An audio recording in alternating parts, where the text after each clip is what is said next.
I think confidence is not what's needed in a late night host.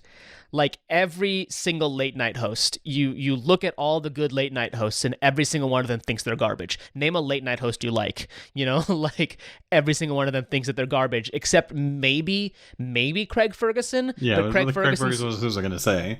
but Craig Ferguson's whole show is just like so detached from the actual like the format. But It certainly was strange. like I loved it though. like if you watch um if you I think there was some point where David Letterman, who is like the god of late night, Letterman was on Conan's podcast, and Conan was like, I think he talked about one time Conan did a show, and he's like, I think we did one or two good shows that week. And Letterman heard that, and he goes like, one or two good shows that, like, I feel good when we do one or two good shows in a year. Right. And that's David Letterman. like the entire premise, I feel. That's that standard artistic drive of like hating everything you make. No, for sure. Yeah. Right. But I don't think Lily Singh has that. And I don't think, what's his face? James Corden has that, I think they think they're great. I don't think James Corden is capable of thinking. I don't know. He might have some actually pretty strong self-hate. No, but James Corden is a fucking starfucker. No, I just can very easily visualize him like staring in front of a mirror, just berating himself, like calling himself trash. I don't know, maybe, but like Fallon seems like he may or may not, but he also like is kind of not that secretly an alcoholic, which like.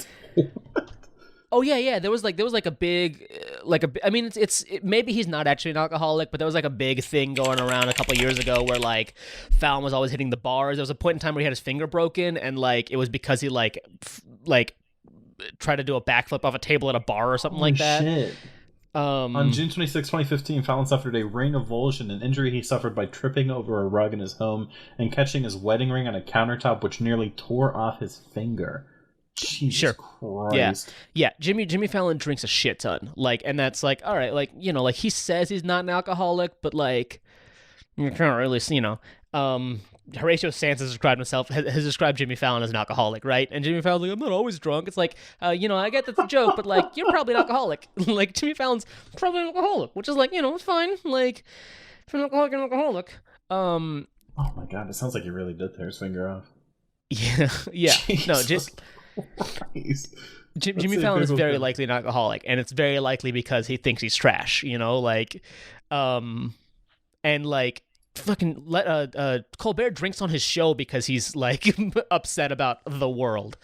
Like, I think Colbert doesn't think he's as good as he is as either, right? And like Seth Meyers actually seems put together. I think Seth Meyers might be kind of the exception. His show's not great; it's okay, but Seth Meyers seems like he might be a little put together. Yes, agreed. But like Conan fucking thinks he's garbage, right? Like, so I think that's part of what's needed to be really good in this format. Leno had his own head up his ass, and he sucked, right? Like, well, but we I've been watching some old Letterman, and I was watching Leno on his show in like 82 or 84, and you do have a lot of stand-ups have that confidence from being a stand-up, but it's one of those things where like stand-ups have that confidence, but you can kind of always like, you can't necessarily see unless you're seeing them every night, right? But like, you kind of know that most stand-ups, like, the confidence is masking their abject hate of themselves. That also makes me think about, right? Like Bo Burnham on stage oozes confidence and assholery, but like, we know just by knowing a lot about Bo Burnham that underneath, Bo Burnham absolutely has like no confidence in himself. Like, he's talked about that. He's talked about it on podcasts, which is just that he's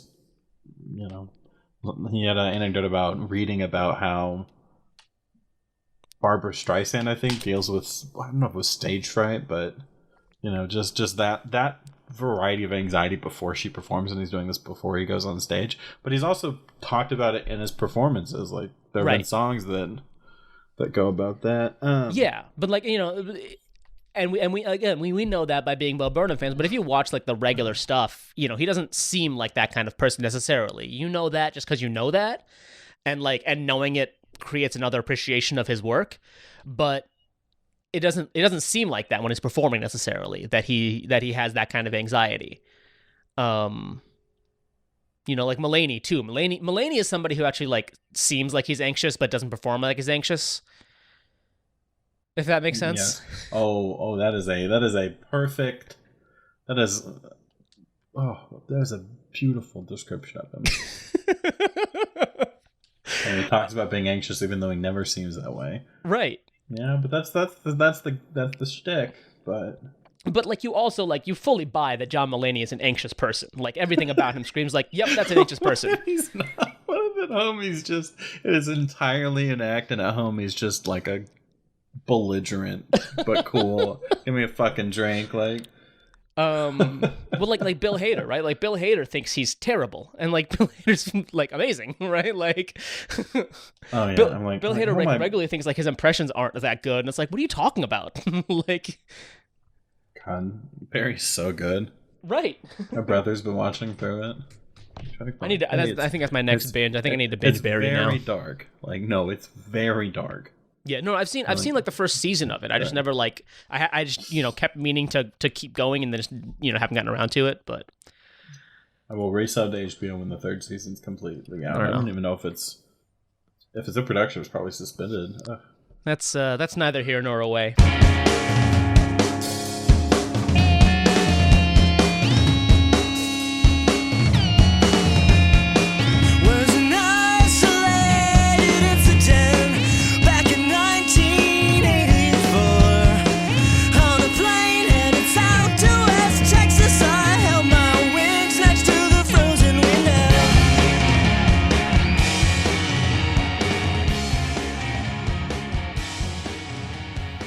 Helicopters, and welcome to this episode of Motion City Podcast. I am, as always, your host, Naim Siddiqui, aka Kuhan. Joining me, as always, my co-host, Jake Walden. How's it going, Jake?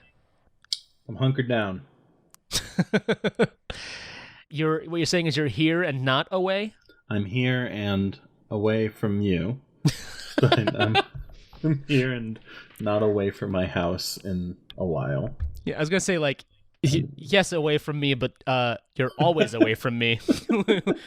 We've only been in the same place at the same time, I believe, once. So, but for sure.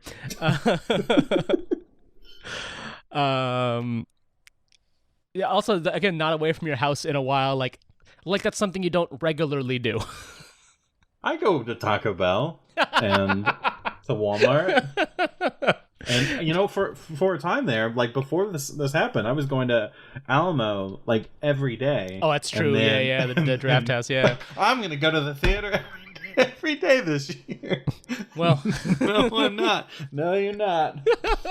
I was talking to a couple of friends, and I was like, "Do you think there was like betting on whether or not the XFL season would end early? Because the AAF season ended early. Like the league didn't make it to the end of the season. I was like, do you think there might have been bets on whether or not the XFL season would make it to the end of the season? And did those bets pay out? Or like, was it like, listen, special circumstances, every season ended?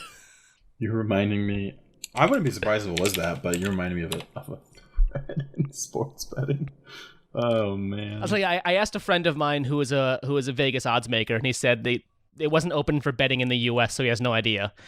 But there you go. I sent Telegram. Let's see this. Any lines on coronavirus? Jesus Christ. Over under infected, over under deaths, money lines for countries infected. Jesus Christ. The person who posted this is a good friend of mine. Top comment. Have a seat. Your loved ones have written a few letters describing how your gambling affects them. I tell him I've got a problem. By the way, apparently there were lines on whether or not the Summer Olympics would be canceled, postponed, or relocated. Yep. And some people got some money, I guess. Jesus Christ. Yeah, yes was minus 125. No, it was minus 115, or was it yes? What? Yes. I don't know. It opened as yes 250. Whew. Jesus. And now apparently it was 145 as of 29 days ago. So someone made some cash. Anyway, that's really like, can you believe that's amazing? Yeah. Honestly, like, was this a joke or an actual thought that he had? He was saying it as a joke, but like at the same time, it was like he probably would have bet on it. Anyone taking bets on most degenerate Reddit sportsbook post of 2020? I want to get some early money down on this one.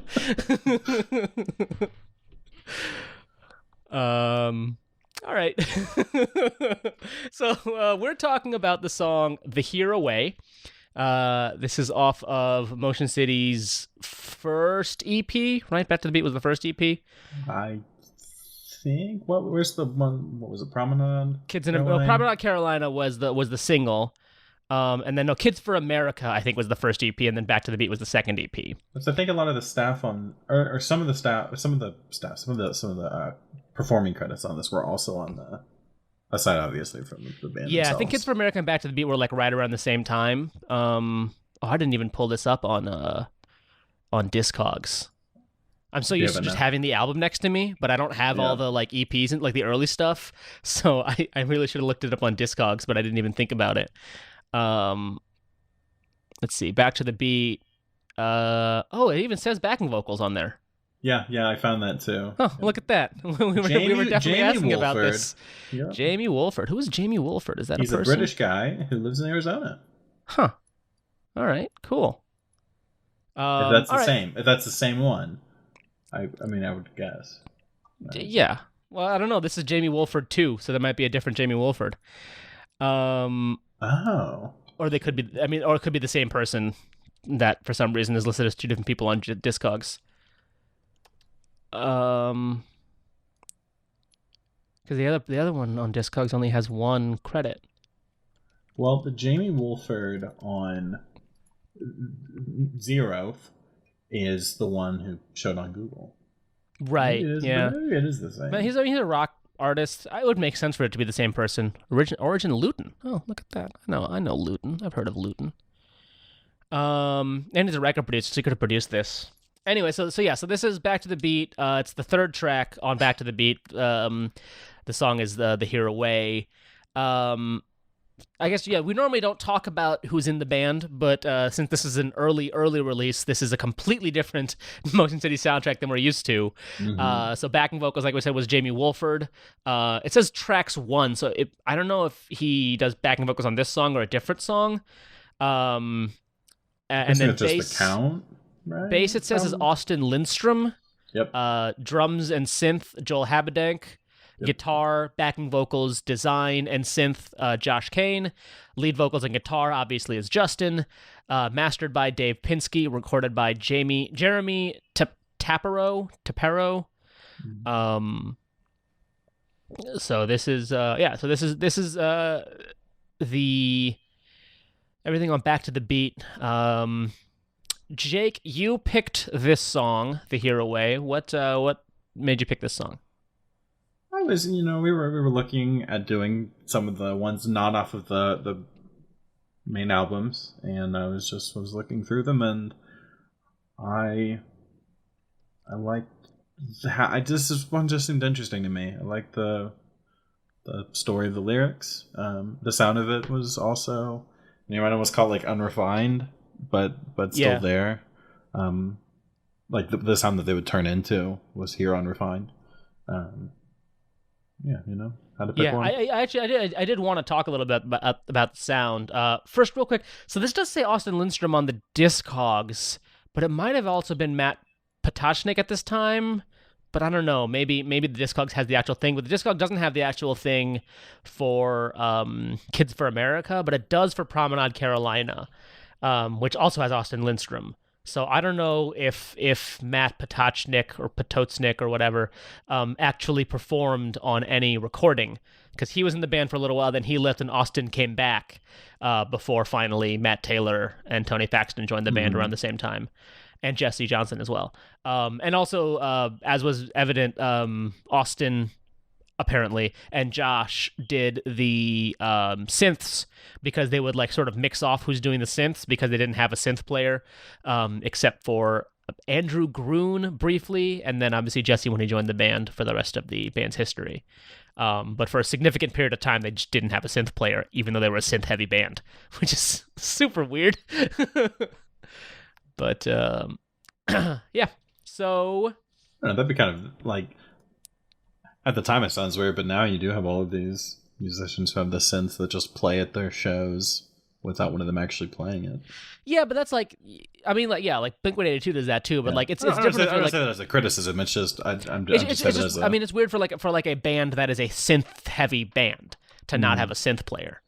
Like it's one thing if you're a band that has some synths, sometimes you just pipe it in, like, so in All the Small Things, it's even hard to notice. It's a little during the chorus of All the Small Things, if you really listen, there's a little like octaves being played on a synth, which is cool. It's perfect. But like when they play it live, they just sort of pipe that in, because there's no reason for somebody to be there playing synth if there's only one synth in the whole song. But and like even the whole set even, but like for a band that is a heavy synth band, like Motion City is, it's interesting that that Joel and Josh apparently switched off synth duties. And I know, like, on the Wikipedia page it says at some points there was like Justin was doing synth and playing guitar during live performances, so it's just interesting. Gosh, there was something.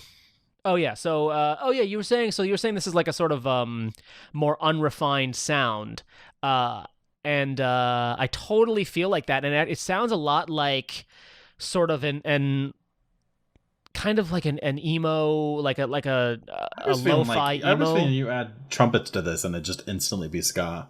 I know that trumpets is generally mean ska, but I just really got a ska vibe from this. It doesn't have like the beat. It doesn't have like that that classic ska beat, but I could definitely hear this getting a little ska up. But yeah, it sounds a little like early emo and kind of like indie lo-fi punk. Yes. Which and you can definitely hear how this would become what the band sound became, a little poppier, but still with the pop punk, and then even down to the indie rock stuff later. But you were specifically saying about this sound. What was it like?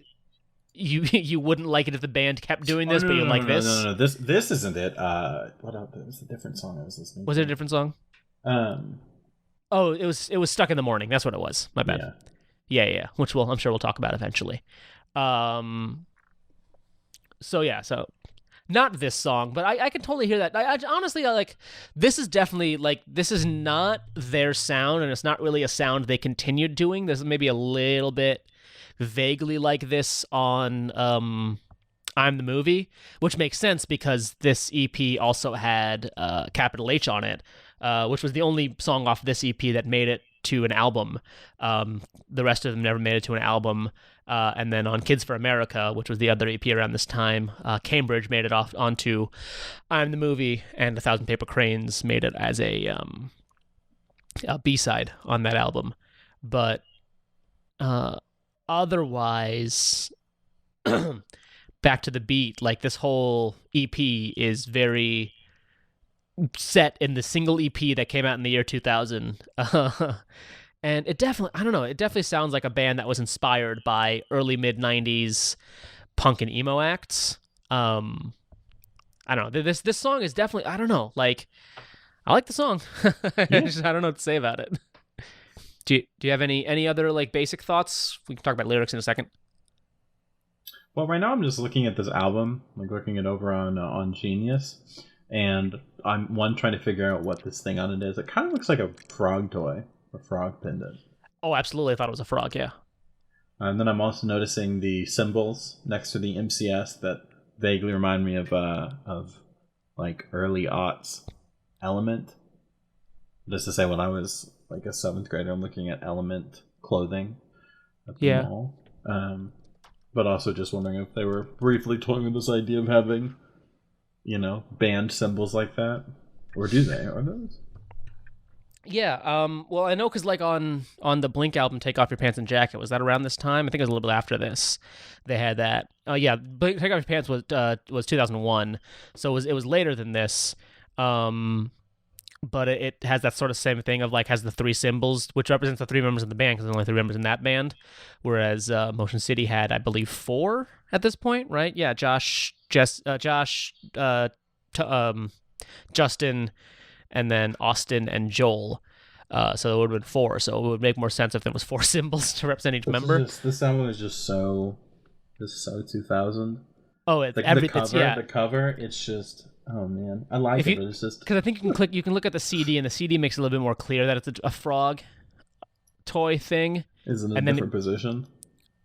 It's less blown out. But then like I don't know if this is the inside cover. You can see Josh. So Justin, Josh, and then I'm assuming it's I don't know, Austin, then Joel. I don't know. I don't know anything about these other 2 guys. But then the back cover has the same, like, the band's name, the same symbols, and then what appears to be, I'm guessing this is Justin, like in the same sort of blown out green and yellow style. It's cool. It's a cool like CD EP that like I don't know. It's just like a piece of Motion City history. Last sold for like $80 or something like that on Discogs. So maybe when I'm rich someday, I'll buy. I'll go back and buy one of these. Some of these old Motion City EPs. Fucking Kids for America last sold for $145 on Discogs. It's bonkers. I love this album art.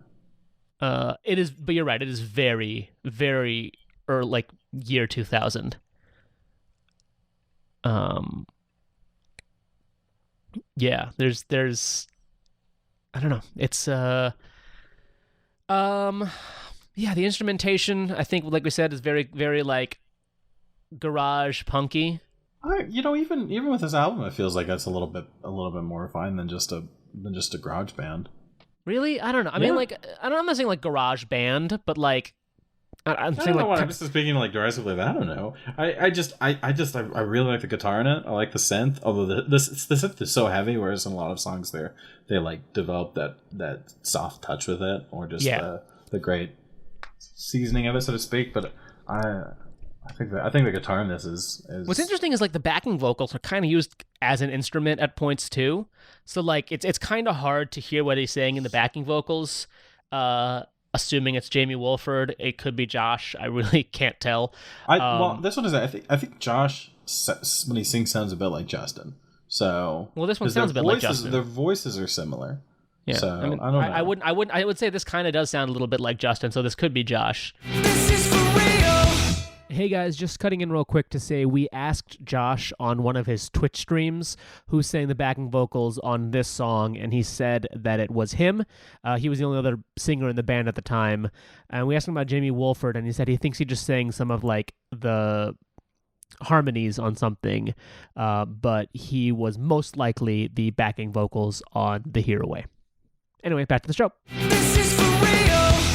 But so yeah, this one is and she says, and he waits, and she says where, here away. So the title of the song is in the backing vocals, but it's really hard to hear the backing vocals kind of.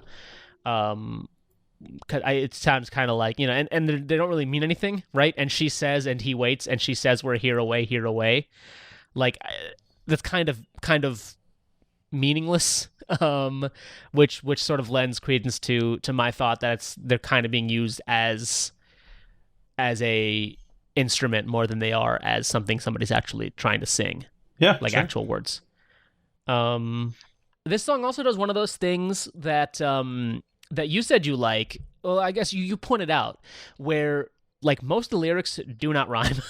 Like the one line in the chorus that rhymes, and it's exactly who we are.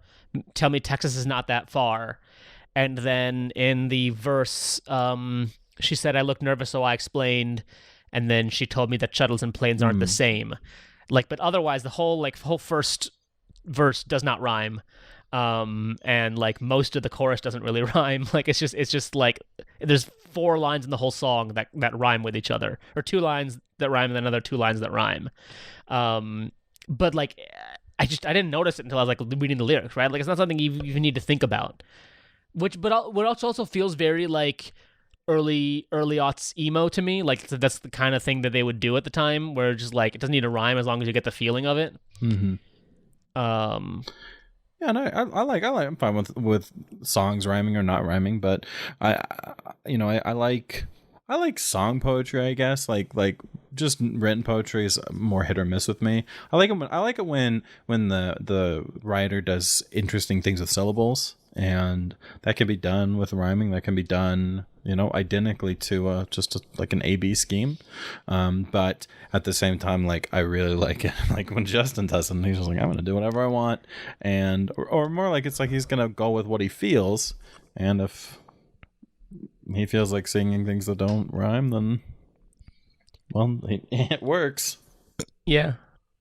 I will say, so here's the one sort of review I could find of this. It's about the album, the EP. It says 2001, but I think it came out in 2000. He might have just not gotten it until 2001. This review is from April 23rd, 2001. I like to, when we can, find like contemporary opinions.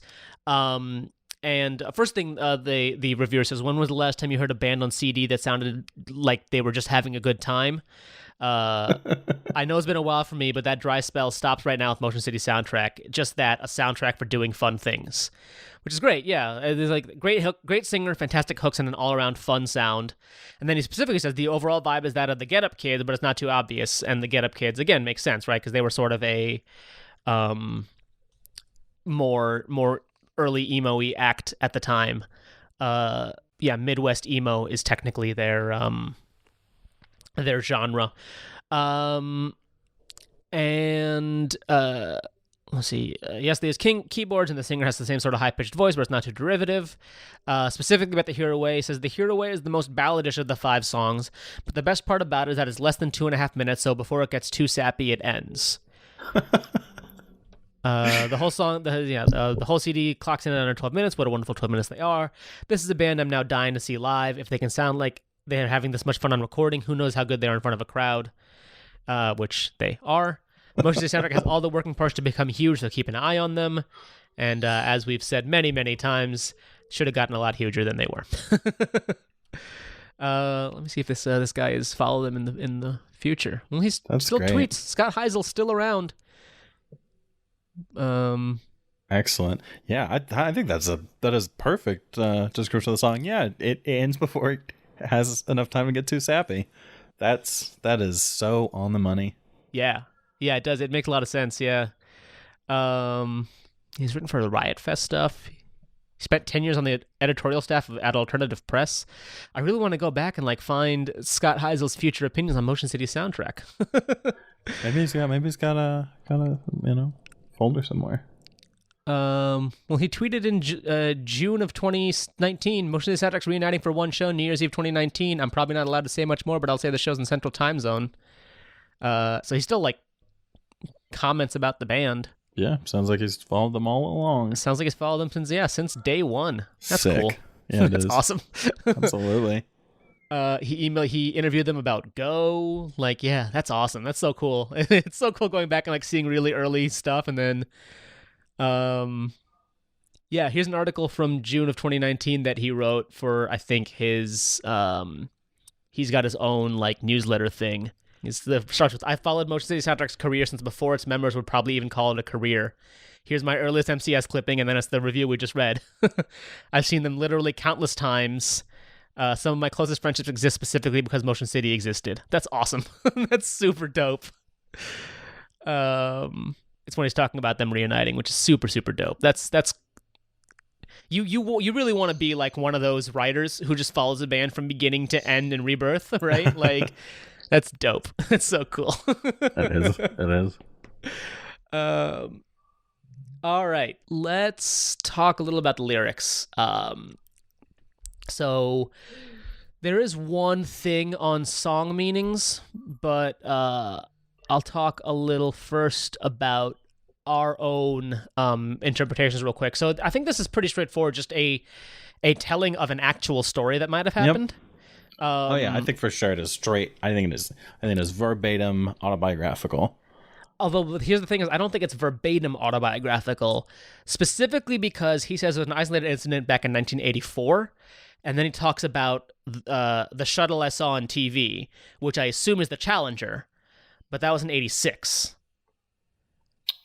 When did I researched everything about it, and I meant to make a note to look that up for the timing, but I that was what I didn't look up. Were there other maybe satellite launching rockets that blew up? I don't think so. I think the because the Challenger explosion was like the big thing of that time. I mean, it's possible that he just wrote it in 1984 sounded better than 1987 or whatever. Because it'd also be weird because he was born in 76. So it'd be weird for him to be flying on a plane without his parents age 8. Yeah. I'm just saying it would be a little bit weirder. Yeah, but it would have been weird if it were 1987 when he would have been. He'd be 11. I guess it's still fully still not reasonable quite at so age, weird for at him age to hold 10 the or hand 11. of a woman on the plane. I don't know. An 8-year-old flying, I don't think. No, I don't think it's that crazy, but it makes it. I feel like it makes a lot more sense if he's talking about the Challenger and just 84 sounded better than 87, or 86 even, when it actually happened. Look up shuttle explosions. Yeah, I looked up shuttle. It only showed me Challenger and Columbia. There might have been other things that were happening, but Challenger was the one that that's a cultural touchstone, right? So it makes sense for it to be the Challenger, and it's within a couple of years of it. So I think it might just be artistic license. Because what else could it be talking about? I'm looking at Wikipedia right now. That actually was the thing. So I told you before the show started that I wanted to talk about something, and that was the thing that I wanted to talk about. I feel like this has to be about the Challenger explosion, but he says 84 and not 86. So what the fuck? But I think it just hits the ears better. 84 hits the ears better than 85, 86, 87, 88. There's a T-38 engine failure. 89. Oh wait, we're going to early 80s. 1982, T-38 struck by lightning. 82. Oh, wait, these don't have. Where isn't the rock? Where? I don't know. It's not really that important, I guess. But to me, because the Challenger is a thing that people talk about as everybody saw it. It's in a Brad Paisley song. I was a kid when the shuttle died or whatever, and the whole world cried. Oh no, it's not Brad Paisley. It's Mark Willis. Why do I think that was Brad Paisley? A space shuttle fell out of the sky and the whole world cried. It's a thing that makes sense to be in songs rather than just some random thing that happened that he noticed. But maybe, I don't know. But the shuttle that I saw on the TV, that's just everyone saw the shuttle on the TV. The Challenger. What's also interesting? I'm sure this isn't it. There was an explosion. A Russian rocket exploded in 1980, but that wasn't in the air. I think it's just that 4 sounds better as a lyric than 6. Definitely should look that up. No, I looked up instead. I was reading about the history of in-flight entertainment.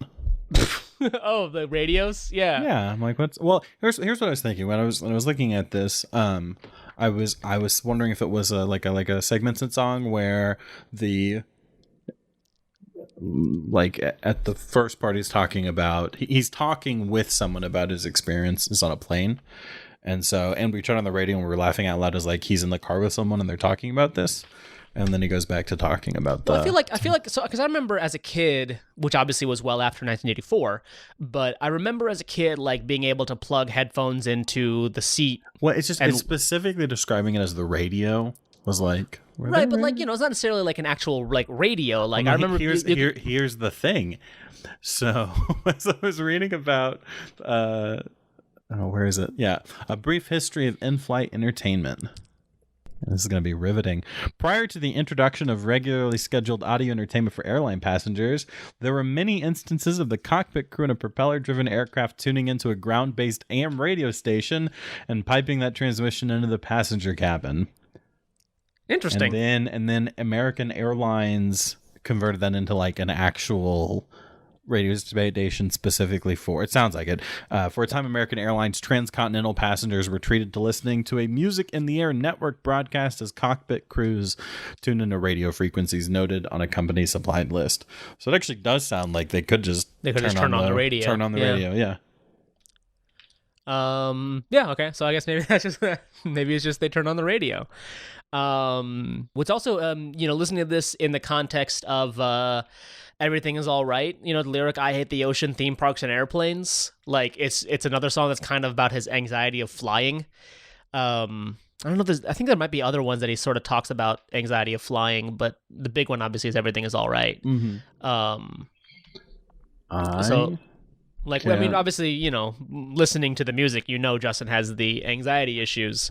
So it's interesting to sort of, to hear it this early on in that he's sort of talking about a time that he had an anxiety of flying, but, potentially probably still did when the song was being recorded.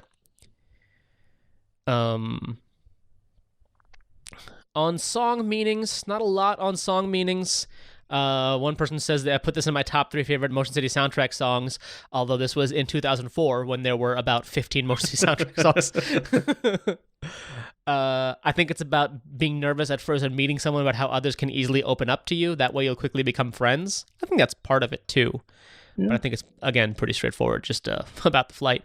And then someone I think has how total strangers can come together to support one another.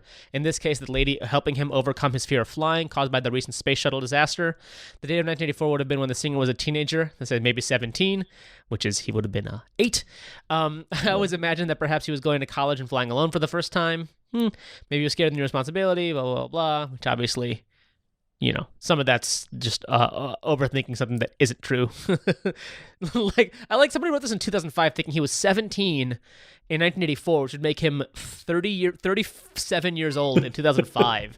You think someone's getting to be a slightly small, slightly big pop punk at the age of 37? No, it's not happening. But that's fine. I respect the interpretation of it, but it seems very clear to me that this is, that there's an age discrepancy between the narrator of the song and Miss West Virginia. Yeah, for sure. Yeah. It also could make sense that he, at age, what would be 20 right now, at this time. When they recorded, it had been 24. 24, yeah. That maybe he at age 24 was sort of writing about himself a little bit younger, but placing himself even younger. I don't know. She's not necessarily fully on it. Maybe he's not actually 8 and flying on the plane. Maybe he's 13. He didn't actually have the wings, but because it even says I held my wings next to the frozen window, the little wings that a kid gets while flying on a plane. Especially because I don't know. Maybe 8-year-olds in 1984 were more likely to fly alone, but when I was 10 and flying alone, the flight attendants kept checking on me. I wouldn't have been alone next to a random teacher. But who knows? Well, it was different. There was yeah, no, of course it was different. It was a pre 9/11 world. I was 10 in 2003. I get it. Where do you think it would have been going in West Texas? Yeah, family in West Texas? I don't know. I'm just grasping at straws now to find something to talk about. Boy, I thought I had a better grasp on the geography of Texas. El Paso in the west? Amarillo? Sounds right, yeah. Lubbock? Yeah, El Paso is right on the border with Mexico and New Mexico. But then Lubbock, of course, is I think the big... Lubbock and Amarillo are the big ones, and I mean, Texas is just so large. It's it's pretty. Yeah, it's fucking huge. Yeah. I mean, you'd have to assume family. Yeah, right. It makes sense, especially if he's 8 or 12 or whatever he is around this time. assuming that 84 is artistic license. And was he born in Minneapolis? Or Yes. Okay, so Well, it says he was raised in Minneapolis. I don't think we technically know where he was born, but he grew up in Minneapolis. Or not Minneapolis, in actually, yeah, I remember thinking Matomedi. the frozen window. I just remember reading and distinctly thinking that was like it's winter in Minnesota and they're flying to. Well, I would think more likely on a plane, all the windows are frozen because you're in the air, like when you're in the sky. I mean, it's all cold. Yeah, but frozen. I don't know. I guess it just meaning very cold. Yeah. I mean, this is structurally. This is like I like this, but this just seems a little bit odd as well. I like almost like was this like a creative writing assignment that he developed into a song? But I'm thinking like is a person who assigns the creative writing or the writing poetry, aren't they going to want him to write like rhyming and accurate syllable schemes? So Well, I mean, maybe, but maybe not. I don't know. Or maybe it's like an early draft of a creative writing assignment, and he liked it better, but they wanted something more rhymey. Because I could totally buy like maybe the first part being, a creative writing assignment.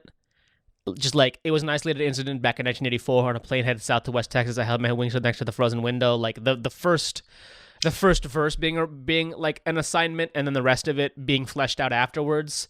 That's something I did when I was doing stand up. I had my friend and I wrote a joke song about Charles Dickens, and when we were like in freshman year of high school, like 14, and I went back when I was like 18 and fleshed it out into like a full song to put into my stand up set. So I could certainly see something like that happening, where you think of you have one verse and it's just in your back pocket of stuff. Should also track as to why that's not rhyming, because maybe they were doing poetry without rhyming, and then the rest of it kind of rhymes a little more because you're making a song. I don't know. I'm just a thought. All right, I guess let's talk about the one cover we got. I was shocked to find a cover of this song. Yes. Actually.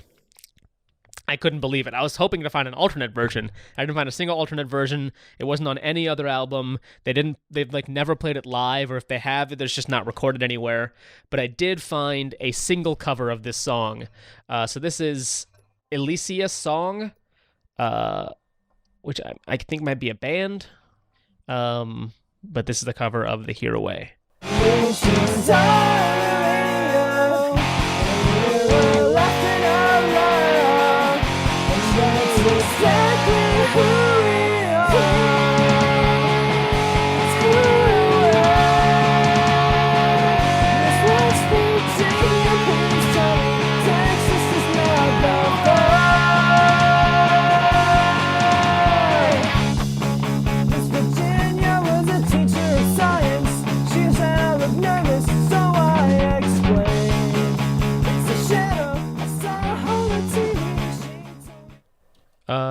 Yeah, I mean, it's a pretty straightforward cover, but it's it sounds like a full band. I don't know if it is actually a full band.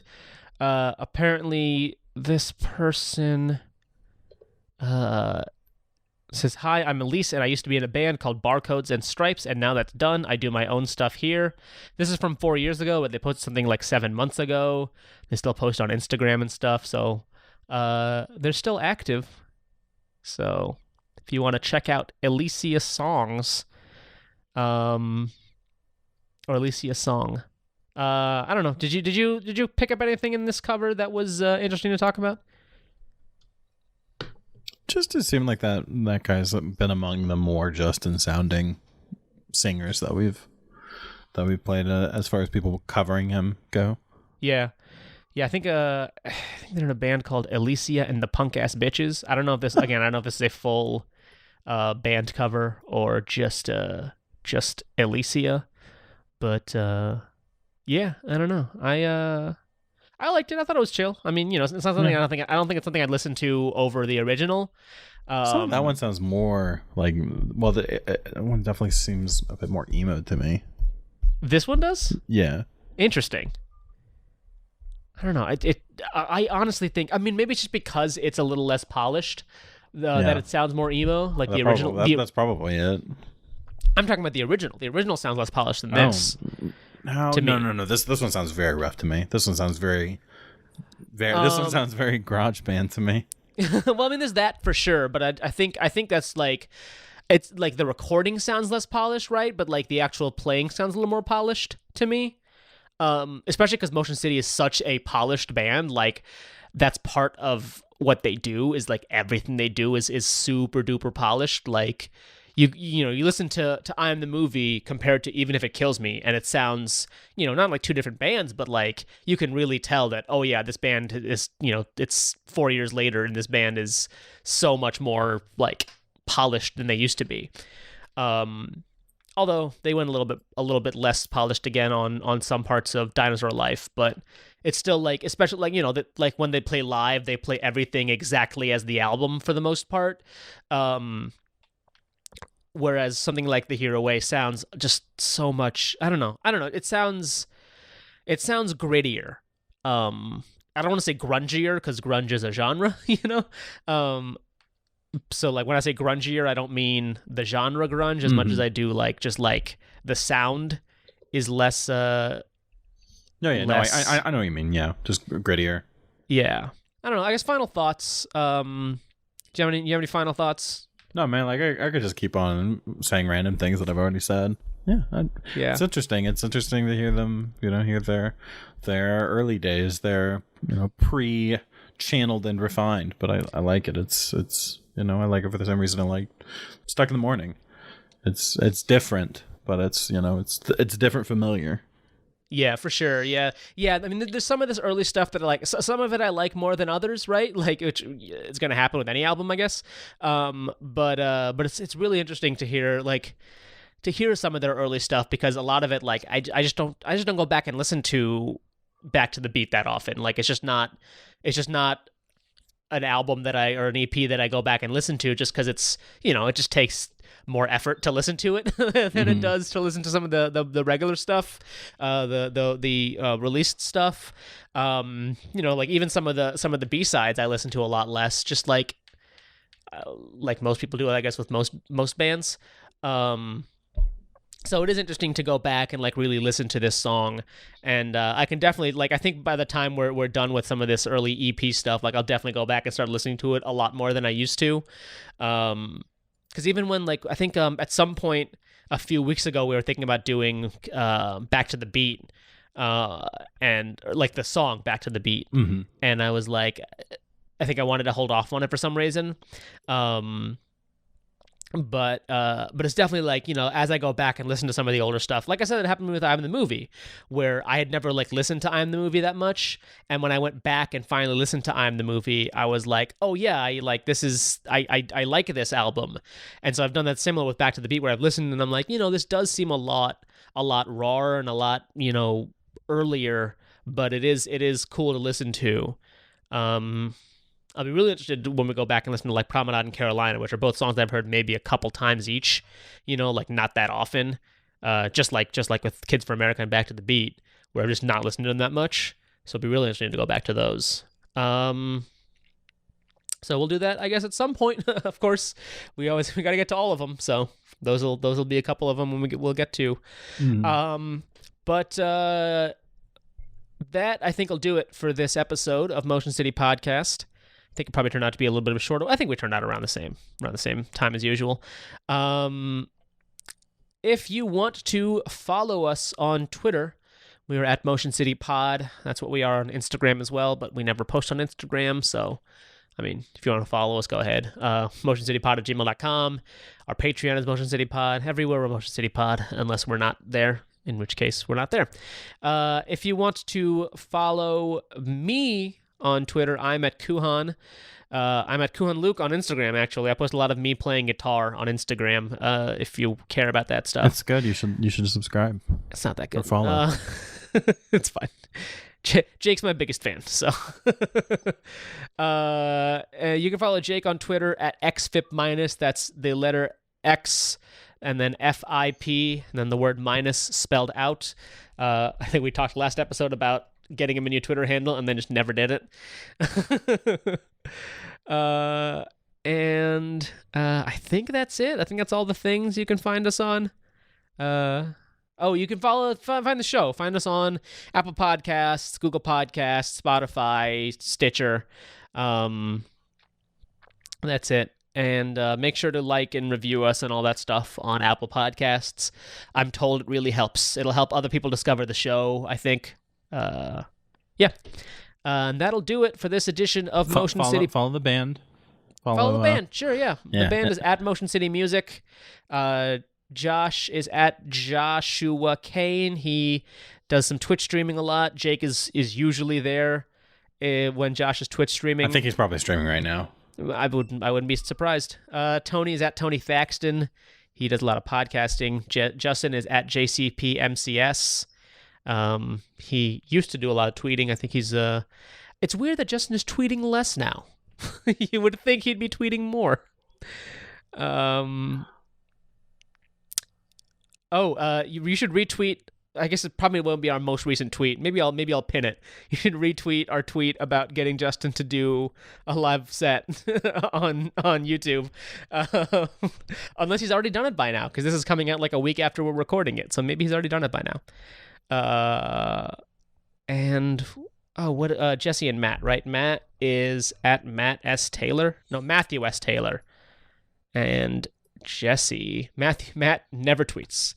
And Jesse is at Jesse Mac J. He also never tweets. Yep. So really the big ones are Tony, Justin, and Josh. And Claudio. And Claudio, of course. Claudio Rivera. I am Claudio Rivera. It's just at Claudio Rivera. He's on at Claudio Rivera, Twitter, right? Yep.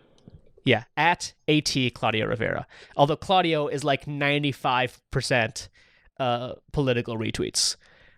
So if that's not your bag, I totally understand. It is my bag, but if it's not your bag, then I totally understand. No need to follow. But cool. All right, that is it for this episode of Motion City Podcast. Until next time, here away. No?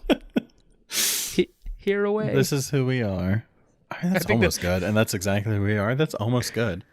This is Motion City Podcast, and that's exactly who we are. Yeah. Until next time, we've been Motion City Podcast, and that's exactly who we are. No? All right. We'll figure it out. Maybe. That goes in the maybe pile.